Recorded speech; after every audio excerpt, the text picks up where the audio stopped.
एक बार एक छोटी सी बच्ची हाथ में मिट्टी की गुल्लक लेकर के भागती हुई एक दवाइयों की दुकान पर गई। वो काफी देर तक वहां पर खड़ी रही, लेकिन दुकानदार का ध्यान उसकी तरफ नहीं गया क्योंकि और भी बहुत सारे लोग खड़े हुए थे। उसने दुकानदार को कई बार बुलाया, लेकिन वहां पर भीड़ इतनी थी कि दुकानदार का ध्यान उसकी तरफ गया ही नहीं। और फिर उस बच्ची को थोड़ा सा गुस्सा आया तो उसने अपनी मिट्टी की गुल्लक लेकर के वहीं काउंटर पर जोर से रख दी, जिसके बाद में जो दुकानदार था और जितने भी लोग खड़े थे वो सब उस बच्ची की तरफ देखने लग गए।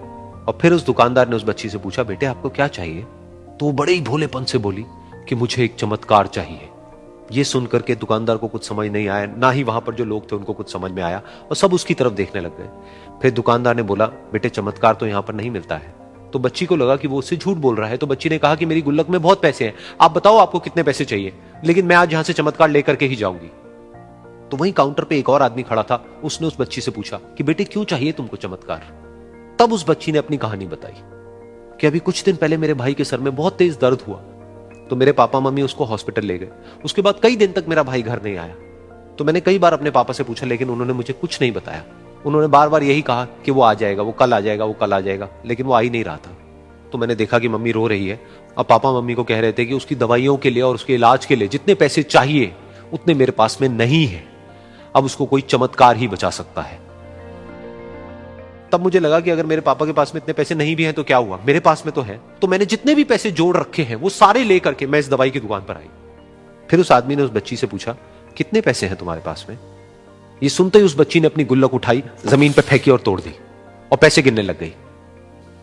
बाकी सब लोग खड़े होकर के उसको देख रहे थे। थोड़ी देर बाद उसने सारे पैसे अपने हाथ में इकट्ठे किए और बोली, मेरे पास में पूरे 19 रुपए हैं। वो जो आदमी वहां पर खड़ा था वो थोड़ा सा मुस्कुराया और बोला कि अरे तुम्हारे पास में तो पूरे पैसे हैं, इतने का ही तो आता है चमत्कार। ये सुनकर के वो बच्ची बहुत खुश हो गई और बोली कि चलो मैं आपको अपने पापा से मिलवाती हूं।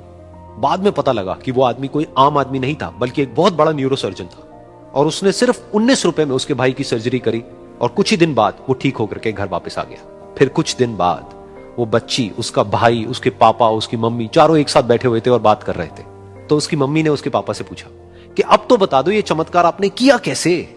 तो उन्होंने अपनी बेटी की तरफ देखा और बोले, ये चमत्कार मैंने नहीं, इसने किया है।